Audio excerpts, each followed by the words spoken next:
If you don't stop, Get the truck. get up. Back it up. Everybody back up. He's got a bullet in his back. You Back it up. Back it up. After the man was handcuffed and placed inside the patrol car, officers believed he was repeatedly striking the interior and trying to damage the windows. One deputy opened the door to stop him and pulled the handcuffed man from the vehicle. Unable to protect himself with his hands cuffed behind his back, the man went headfirst into the pavement and immediately lost consciousness. He's trying to break out our windows. That's not cool. Hey, no. We're not trying to. Hey, listen to me. Stop. Take a breath. Take a breath. So the subject's in the back of the mark unit, handcuffed, and kicking around, he's damaging property of the vehicle.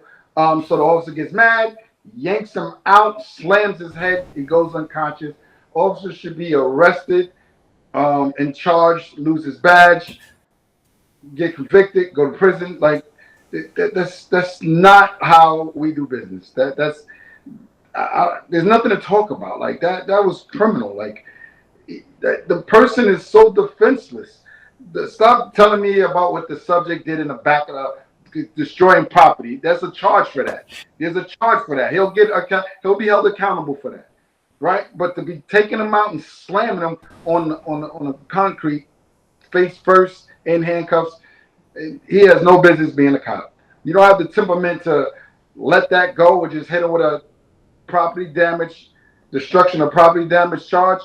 Yo, you shouldn't be a cop. Simple as that. OG? We have an obligation to protect and serve even after they've been handcuffed. You had those people, Joe, that we've had to hog tie.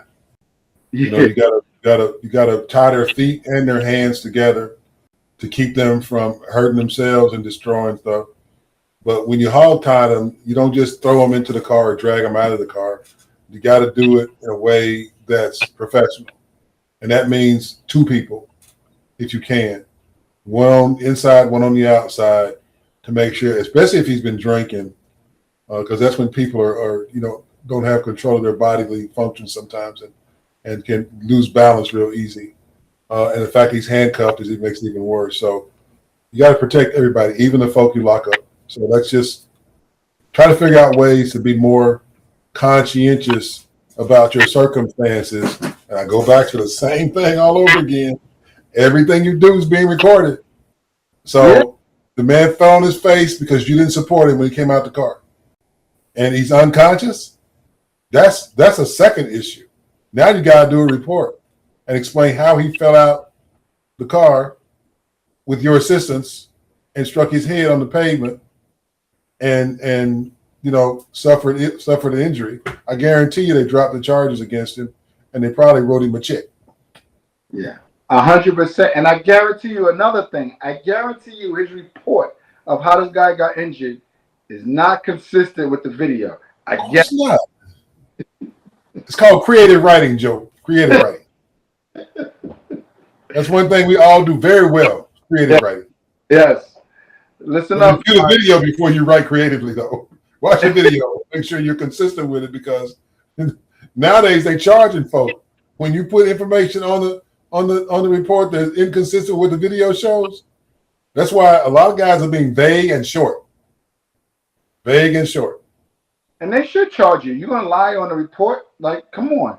I can tell you probably like I went to assist the subject out the car because he was destroying property in the vehicle. The subject jumped out and he landed on his face and went unconscious. I guarantee you the report went something to that magnitude. Guarantee you that. What?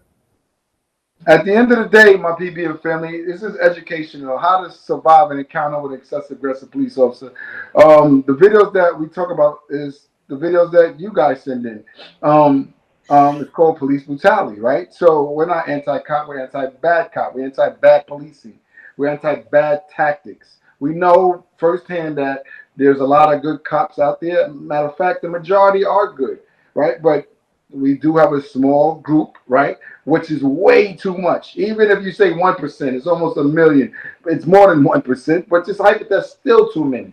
And so we have these educational conversations to not give you the impression that every cop is bad, but to give you some tactics, some level of education on how to survive it. And one of the things that we know, right, being on that job, coming from the community, being victimized by excessive aggressive policing, is that you don't win on that side of the road. So what I'm saying is, if you got to take an L, keep your mouth shut on that side of the road. Your vindication is in a courtroom.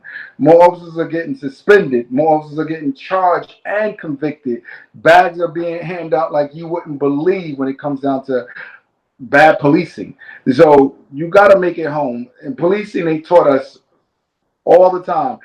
Our main focus is to make it home at night. You do what you got to do. Us coming from that community, right? Our main focus is everybody make it home. And just like the OG said, when someone's in police custody, it's our job that they're safe. We supposed to, because they can't protect themselves in handcuffs. We supposed to provide that protection for them. And so we have the mindset of everybody needs to make it home, not just the officer, you, the citizen. So please take your fight to the courtroom. That's where you get your vindication. Every Thursday at 8 p.m. is when we come on. Send in the videos that you want us to give assessment, and also subscribe to the new PBM Uncut. I think Sunday that we're supposed to be starting our first video. I think we have a guest coming in. It's going to be more on a relationship tip. It's probably going to be our first video. So I'll see you Sunday if you join the actual PBM Uncut. If not, I'll see you Thursday at 8 p.m. Be safe, and I'll see you next Thursday.